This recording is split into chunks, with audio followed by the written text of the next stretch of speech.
what is vision, like how to frame that. First, it's a very difficult thing to name because it's more of a feeling than anything else. And in many ways, you have always been living your vision. Okay, vision exists in the present moment. Vision doesn't exist in the future. Okay, and it doesn't exist in the past. It is something that is happening right now. And the simple question of, like you were saying, how do I do this right now, this day, this moment, in alignment with my truth, is living your vision, okay? Or is accessing vision. Living it is doing it, right? Living it is listening for those instructions and being guided by that. That is a very courageous thing to do in your life, to ask those questions, because accessing vision, you know, in many ways can rock the boat of what the constructs that we've created for ourselves in our life, of how life should be, of what we've been striving for in our lives. And vision, there's no striving. It's not about striving. Vision is in the present now. And the present now is what can inform us about how we want to move into our future. Okay, how we want to move into the future. But we're moving from now. Okay, we're not trying to get to someplace. When we connect with vision from a place of the future, we're seeing direction. We're seeing some clarity, some direction around how we want to move into our future. But the only thing you can do is do that right now. You can't do it later, you do it now. And when you take that step, the whole landscape changes. So that's why you can't be attached to this future outcome. You can't possibly really know what the details are going to be like between this point and that point. All you know is that's the direction. That's the calling. That's what feels true and right to me. And so I'm taking a step in that direction. And I don't really, it's always a step of trust. The thing is with vision is that because it is, I don't know if elusive is the right word, but hard to really see.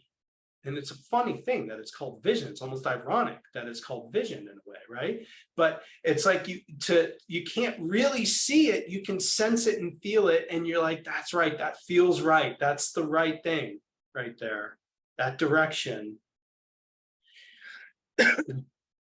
And what happens is that moment when you feel that rightness is it floods your brain with all sorts of chemicals and activity and all sorts of stuff.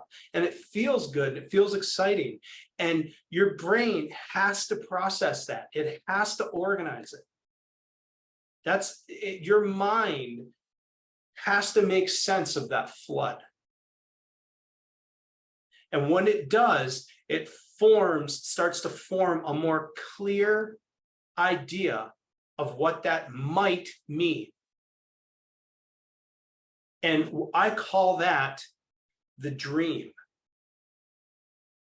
Okay, this is the difference between the vision and the dream. The dream is something that we form out of all that because we go, oh, finally, this is something that finally makes sense. So it must be this, right? It must be this. Your brain has to resolve the conflict that just got created. And the way that it does that is it forms a very compelling and clear image, an idea of what the future is supposed to be like.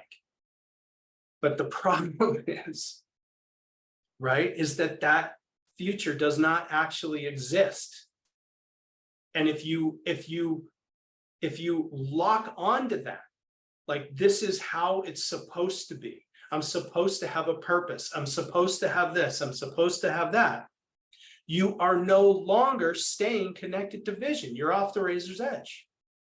The game that I feel like we're all trying to do here is balance these two things, because the power of our mind is significant. Like we can't discount that, and we do not want to shut that down. That is an incredibly powerful force, what we are capable of creating. You're capable of creating that vision that you see. But if it's not right, it's like all it takes is just like a slight pivot of clarity, and now you're moving in a very different direction than you thought you were when you started.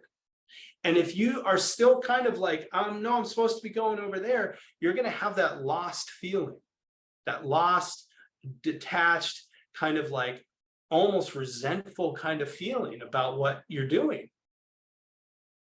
See, the thing is that vision actually can change. And it changes, I think it really changes as you grow into who you are. As you continue to grow into who you are, you continue to discover who you are. You know, when I first got the vision for EBI, it was not an online organization. Okay, it was a very much like some property in the wilderness with all these different outbuildings and all these different teachers and this whole thing. Okay, and that's what felt right. That I was so inspired by that feeling, that image, that idea, that feeling. It was like, oh my gosh, I have a purpose, I have a direction, I know what I'm here to do.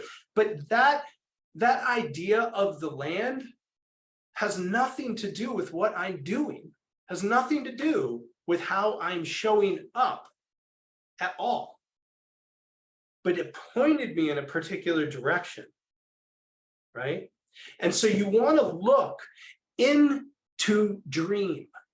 You always want to look into dream and ask, what is that telling me about me?